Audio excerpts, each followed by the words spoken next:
네, 안녕하십니까. 아, 론마스터디의 박아론입니다. 오늘은 이번 24년도 하반기 중견 공채에 학교 다니면서 합격한 우리 김진성 학생에 대한 인터뷰를 시작하도록 하겠습니다. 네, 반갑습니다, 진성 씨. 반갑습니다. 네, 어디서 오셨죠?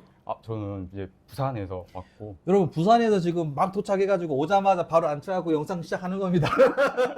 네, 이 아유. 영상을 찍기 위해서 부산에서 왔다는 거예요. 왜 오게 됐죠? 왜 멀리 목포까지? 시험을 준비하면서 느꼈던 어려움이나 이제 고민 같은 것들을 이렇게 인터뷰를 통해 가지고 이번에 시험을 준비하시는 분들한테 도움이 되고자 하는 마음이 가장 컸던 것 같습니다. 이야, 대단합니다. 아마 어떻게 하면은 학교 다니면서도 합격을 할 수 있는가? 학교를 이제 들어오게 된 이유가 해양 경찰을 하고 싶어가지고 들어왔는데 부모님이 초반에 많이 반대를 하셨어요. 부모님께 PPT까지 만들면서 이제 내가 이렇게 확고하다 이제 부모님이 조건을 거셨어요. 제가 그 조건을 다 지켜내면서 부모님께 드디어 인정을 받아냈고 부모님께서 지원을 해주셨는데 어떻게든 한 번에 합격해가지고 부모님께 이제 믿음을 보여드리고 부모님 믿음에 보답을 하고 싶다라는 생각에 근데 왜 이렇게 급했어요? 실습을 한번 갔다 왔는데 실습 갔다 오면서 느낀 바가 아무래도 가장 크게 영향이 컸던 것 같습니다. 해양경찰이 워낙 확고한 꿈이었다 보니까는 조금이라도 빨리 들어가고 싶다는 생각에 이렇게 좀 급하게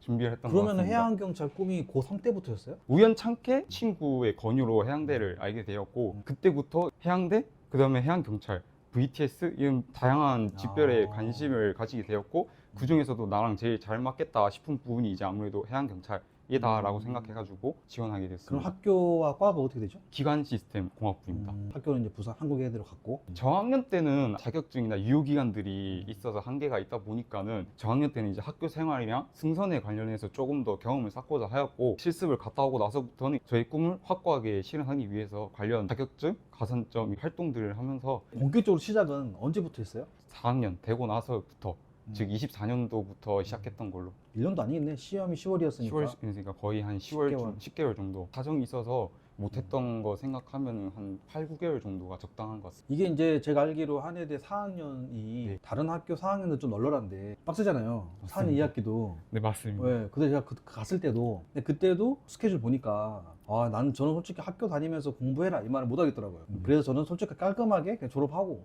준비에 늦지 않다라고 말씀드렸었는데 어떻게 효율적으로 공부를 했길래 그 8개월 만에 붙을 수 있었나요? 가장 빨리 붙을 수 있었던 비법은 포기를 하는 거라고 생각합니다. 포기를 해야 된다. 예, 왜냐하면 회사대학 4학년에 같은 경우에는 취업 부분에 있어서는 조금 비교적 여유롭잖아요. 그 시간 동안 하고 싶은 게 있으면 하고 싶은 거에 많은 시간을 투자할 수 있는데 저는 오로지 해양경찰에 몰빵하였고 시간이 날 때마다 해양경찰 공부 또는 체력 준비를 했던 것이 비법이었던 것 같습니다. 평균적으로 내면은 하루에 맥시멈 잡으면 한 7시간, 잠을 조금 생각하면은 5시간 정도. 학교 이렇게, 다니면서 네, 학교 다니면서 정말 이게 한계가 느껴질 정도로 힘들었었는데 교재 윗부분에다가 이제 제가 하고 싶은 멘트를 적었거든요. 1년 뒤 해경 합격했을 때 제 자신을 상상해 보라고 약간 오글거리기도 했는데 힘들 때마다 그 책을 읽고 한 1, 2분 정도 상상하는 시간을 가졌어요. 확실히 좀 힘들더라도 할 수 있는 원동력이 생기더라고요. 이제 그 원동력을 삼아가지고 계속 짬짬이 시간 내서 공부를 했던 것 같습니다. 주말 같은 경우에는 오로지 해양경찰 준비에 투자했고 평일 같은 경우에는 맥시멈 7시간, 미니멈 5시간 정도로 알고 계시면 될 것 같습니다. 그럼 주말에는 네. 얼마나 공부했어요? 밥 먹는 시간, 자는 시간, 씻는 시간 빼고는 제가 거의 다 투자를 했던 것 같습니다.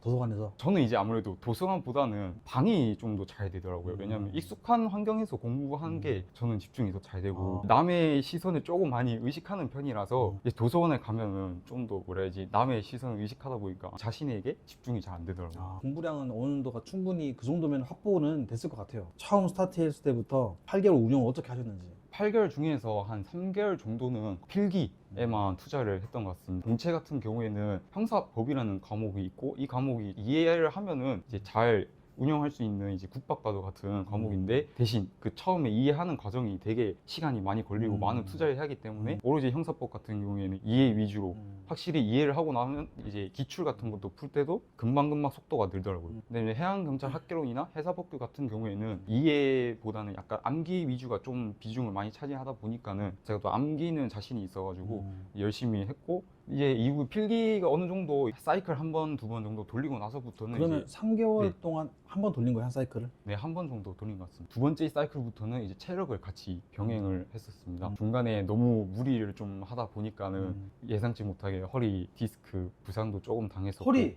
네, 허리 쪽을 지금은 어때요? 지금은 이제 많은 재활 끝에 어. 좀 걸어 다닐 수 있는데 아. 여전히 조심스럽습니다. 원래 허리가 안 좋았어요?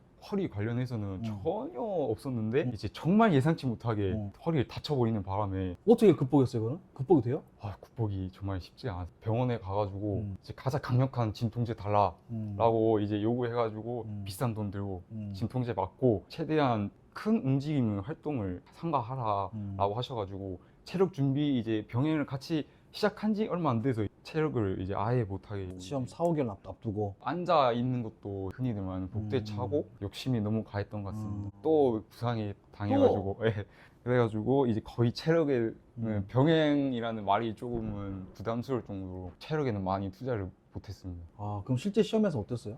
실제 시험에서는 되게 빡빡하더라고요. 이런 흔히들 말하는 게 센서 감각이 중요하다라고 했는데 이제 저는 처음에 연습할 때 그런 거 내가 부숴버리겠다 이런 마인드였는데 시험장에서 크게 혼났습니다. 확실히 센서 감각을 이제 늘리는 게 진짜 중요한 것 같습니다. 그렇죠. 네. 우리 학원에는 센서가 있잖아. 영상에서도 봤듯이 저 설마 여기 와서라도 했어야 하나 싶을 정도로 진짜 간절했었는데 그렇게 센서 감각을 못 늘린 게 아쉬운 체력 점수로 이어졌던 것 같아요. 총점 26점을 받았고 달리기 같은 경우에는 7점, 그다음에 푸시업 같은 경우에는 9점, 그다음에 윗몸 일으키기가 아쉽게도 5점, 그다음에 악력이 제가 태생적으로 샤프심이다 보니까 전완금이 열심히 했는데도 불구하고 5점 이렇게 총 26점을 받았습니다. 기존까지만 해도 공채 분야가 제가 받은 점수가 평균으로 알고 있었는데요. 이번에 동해 쪽 분야가 사람들 많이 뽑기도 하고 부산 최악에 있던 체력 귀신들이 다 그쪽으로 몰려가지고 평균이 30 초반으로 알고 있어요. 그래서 제가 그 소식을 듣고 이번에는 좀 힘들겠구나 싶었던 근데 딱 필기랑 가산점 하니까 거의 1배수 정도. 그럼 학교 다니면서 이제 면접 준비를 해야 되는데 네, 면접 준비. 차마 오프라인 가기 어려웠고 오프라인은 당연히 힘드니까 온라인으로라도 좀 준비를 할까 싶었는데 이제 회사대학 특성상 알바가 힘들잖아요. 그러니까 이제 수중에 돈이 없어가지고 어떻게 찾다가 우리 화가론 선배님께서 이제 출간하신 좋은 책이 있다는 소식을 듣고 구매해서 그 책을 기반으로 먼저 타이핑해서 제가 원하는 답변을 준비한 다음에 이제 수정을 거치고 동기들과 학교 생활관에 마련된 스페이스 통해서 모의 면접을 실시했던 것 같습니다. 근데 말하는 연습 위주로 했고 이제 동기들이다 보니까는 더 편하게 저한테 지적해 달라, 마음에 안 드는 거 다 얘기해 달라 이렇게 얘기했더니 진짜로 직설적으로 얘기를 하더라고요. 이제. 학교 다니면서 이제 학교 하려면 이 정도는 해야 되는구나. 이제 좀 더 구체적으로 들어갔을 때 나는 필기하면 이게 가장 중요했던 것 같다. 필기 같은 경우에는 그 첫째 단고나 이제 단고나 나간본 선배님도 계속 말씀하셨듯이 단고나가 정말 중요하다는 것을 이번에 시험 치면서 깨달을 수 있었습니다. 첫째 이제 강의를 들으면서 중요하다고 말씀하신 부분은 이제 1차적으로 샤프를 통해서 체크를 했습니다. 둘째 이제 기출문제집이 있지 않습니까? 기출문제집 풀면서 이제 제가 틀렸던 부분 또는 이제 여러 변형을 거쳤던 부분들이 또 특징이 있어요. 특징을 잘 파악해가지고 그 부분들 또 형광펜으로 또는 볼펜으로 했습니다. 체크했고 이제 세 번째 제가 이해가 안 되는 부분들이 계속 있을 건데 이제 그런 부분들 또는 도저히 이 부분은 이제 무조건 나올 것 같다라는 부분들이 솔직히 제가 예상을 할 수 있잖아요. 그 부분들을 또 따로 체크해서 나중에 책을 단거나 끝나고 보면은 책이 어느 부분은 엄청 더럽고 어느 부분은 엄청 깨끗하거든요. 그래서 이제 시험이 다가올 때는 이제 더러운 부분 위주로 그럼 시험까지 몇 회독 했어요? 못해도 한 12회독은 한 것 같아요. 12회독. 그럼 회독하는 방법 네, 회독하는 방법은 아까 단거나 했던 부분에서 말씀드렸다시피 중점적으로 체크되어 있는 부분들을 위주로 하고 조금씩 시간이 나면 덜 중요하다고 표시되어 있는 부분도 한두 번씩은 이제 한번 보는 것도 도움이 된다고 생각합니다. 가장 중요한 게 우리 롬박 스터디 학원만의 MBT 시스템이라고 말씀드릴 수 있는데요. 시중에 있는 기출문제집은 종이로 많이 돼 있잖아요. 이런 종이들의 단점이 한두 번 정도 회독을 진행하면은 내 의지와는 다르게 답이 외워지거나 이제 보여요, 눈에. 그러면 이게는 회독을 하는 의미가 없다고 저는 솔직히 생각하거든요. MBT에 더해서 아마 내년에는 한층 더 업그레이드 시스템이 또 롬박에 또 론칭을 하게 될 예정입니다. 단고나 말씀하셨는데 그 단고나가 형사법도 있고 법규 개론도 있는데 그건 동일했나요? 아니면 좀 과목마다 특성이 있나요? 형사법 같은 경우에는 다른 타 과목과는 다르게 이해가 조금은 더 중요시 되는 과목이다 보니까는 형사법 같은 경우에는 이제 단권화는 조금 덜 하고 모든 파트들을 거의 다 이해하고 풀고 있습니다. 아무래도 형사법 같은 경우에는 기출 문제 외에도 변형될 수 있는 방법들이 다양하기 때문에 훨씬 그렇기 때문에 그 부분들을 생각했었을 때 해사법규 또는 해양경찰학개론과 같이 특정 부분만을 보기보다는 전체적으로 봐야 더 훨씬 고득점을 받을 수 있다 생각했기 때문에 다르게 운영을 했고, 법규랑 해양경찰학개론 같은 경우에는 주로 기출 문제에 나왔던 부분들을 훨씬 많이 했고, 시험 막판에는 이제 MBTI에 모아졌던 내 오답들 위주로 보시면은 빈틈이 없게 만들어주는 하는 거니까 이제 런칭하려고 하는 게 뭐냐면 네. AI 질의응답 선생님이에요. 그러니까 이제 우리가 물론 질의응답 다 해주지만 감이고 나시고 빨리빨리 답변을 받고 싶잖아요. 그렇죠. 이걸 이제 우리 론박 AI가 답변을 해주는, 빠르면은 2개월 뒤부터 또 가능할 수 있을 것 같기도 하고, 영상을 통해서 살짝 오픈할게요. 제일 좋은 서비스로 드리는 게 어찌 보면 또 우리의 책임이지 않을까. 면접 준비를 좀 더 얘기해 볼게요. 면접 준비는 할 때 네. 좀 하고 싶은 얘기 있어요? 제가 좀 내향적인 성격이었고, 또 그렇게 안 보이는데? 제가 원래는 좀 내성적이었고, 또 시험이 다가올수록 말수가 되게 줄어들었거든요. 그러다 보니까 걱정이 많았는데 이걸 입 밖으로 계속 내미는 게 결국은 가장 중요하다고 느꼈거든요. 모의 면접, 친구들 아니면 선배님 아니면 동기 후배들한테 부탁해서 계속 입 밖으로 최소 1시간씩은, 이게 15분 정도씩은 하면 또 금방 효과가 금방 줄어들더라고요. 최소 1시간 정도는 계속 투자를 해야 효과가 착 지속이 되는 것 같더라고요. 그리고 이번에 동해청 같은 경우에는 이제 직무 면접이 직무 쪽보다는 상황 대처에 관련된 질문들의 비율이 거의 9대1 정도로 하시더라고요. 그렇게 되면은 이제 더 자기의 생각을 피력하고 근거를 들어가지고 설명해야 하는 게 더 중요하게 하다 보니까는 이제 직무 면접이라고 해서 아예 뭐 형사법, 해경학개론처럼 이제 짧게 대답하려는 거 하기보다는 상황 대처 관련된 질문도 열심히 잘 준비하는 게 좋다고 생각합니다. 면접은 역시 비언어적인 요소가 가장 중요하기 때문에 자기가 가지고 있던 사소한 습관 같은 걸 좀 개선을 했으면 좋겠어요. 저 같은 경우에는 많이 긴장하면은 이제 눈을 깜빡깜빡을 많이 걸어요. 이게 모의 면접 때도 그렇고 이 친구들이 계속 직설적으로 너 왜 이렇게 눈 많이 깜빡깜빡거리냐, 너 가서도 그럴 거냐 이렇게 얘기하더라고요. 이제 그때 싶어가지고 여기 테이프 붙이면서까지 연습을 진짜 했었는데 확실히 긴장이 또 다르더라고, 결이. 그래가지고 또 실제 면접장에서도 그렇게 열심히 했는데 눈을 깜빡깜빡 많이 거리더라고요. 이런 비언어적인 요소 같은 것도 평소 자기가 가지고 있던 습관 같은 거 자기가 정 모르겠다 싶으면 주변 사람들한테 물어봐서 캐치를 좀 빨리 해가지고 사전에 미리 좀 개선을 했으면 좋겠다 싶습니다. 많은 사람에게 보여진 내 모습이 중요하죠. 그래서 모의 면접은 할 수 있으면 오프라인에서 와서 많은 사람 다양하게 대화를 해보고 솔직히 피드백을 서로 주고받으면서 최대한 내가 이제 그런 습관들을 안 보이려고 노력하는 면서 준비하는 게 중요한 거니까 그것도 되게 열심히 준비했네요. 가리려고 해도 이게 잘 가려지지가 않기 때문에. 그리고 또 이번에 시험장에서도 면접장에서도 그렇고 확실히 솔직함이 키포인트였던 것 같습니다.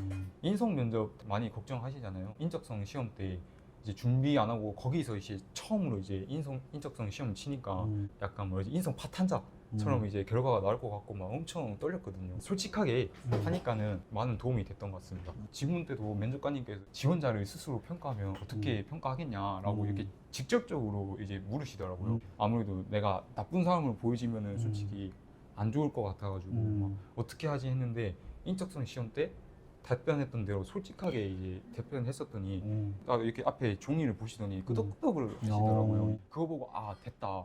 뭐라고 했어요? 긍정적인 부분과 부정적인 부분으로 나누어서 할 수 있다 해가지고 긍정적인 부분 설명드리고 부정적인 부분 설명드렸더니 앞에 있는 종이 보시면서 끄덕끄덕 하시면서 마지막에는 지원자에 대해서 너무 잘 알게 되었다, 솔직하게 답변해줘서 고맙다 라고 이렇게 답변하니까는 이 면접 끝났다, 됐다 싶으면서 다른 면접자분들도 제가 이제 웃으면서 나왔다, 저는 몰랐는데 그렇게 하실 정도로 이제 잘 된 면접, 즉 키포인트는 솔직함이다라고 말씀드릴 수 있습니다. 그 솔직함을 대면하는 게 면접 준비죠. 우리가 면접 준비를 사실 할 일이 얼마나 있겠어요. 그러니까 이러한 어떤 질문을 대비해가지고 답변을 내가 생각해 본다는 거, 그리고 그 답변을 어떻게 해야 솔직한 내 생각으로 말할 수 있는지, 그거는 사실 훈련을 통해서 되는 거죠. 아까 말씀하신 1시간 동안 연습한 거, 그게 제가 볼 때는 큰 도움이 됐을 거고, 정해진 어떤 답변의 방향보다는 솔직함을 기반으로 했을 때 내 생각을 이야기를 잘했다. 추가적으로 말씀드리자면은 면접 준비할 때 어떻게 준비를 하냐 막막하신 분들이 있는데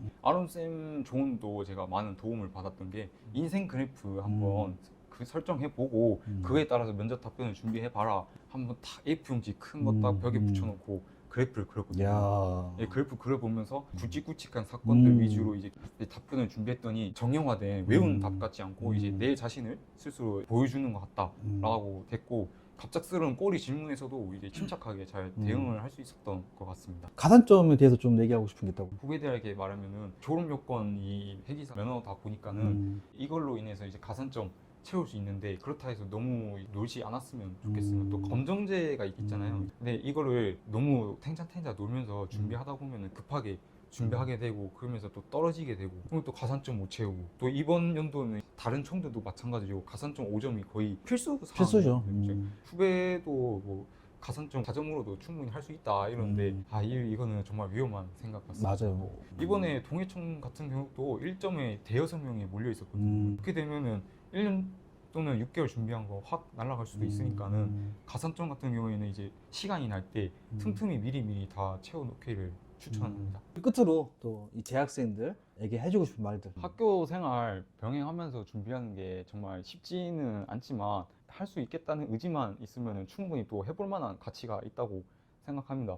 그렇기 때문에 아직까지도 고민하고 있는 동기 또는 후배들이 있다면 충분히 제 경험을 통해 가지고 열심히 하면은 잘 할 수 있다고 생각하고 이제 또 요즘 유행하는 말이 있지 않습니까? 중꺾마라고. 이제 이 중꺾마 정신만 잘 유지한다면은 이제 합격수기 쓸 수 있는 날도 멀지 않다고 생각합니다. 이렇게 노력해 주시는 우리 박아론 선생님과 이제 나간본 선생님께도 감사의 말씀을 드리고 시험 준비하시는 분들 잘 할 수 있다고 생각합니다. 포기하지 말고 잘 열심히 준비해서 시험 응시하시기 바랍니다. 감사합니다. 여기까지 김진성 학생이었습니다. 감사합니다.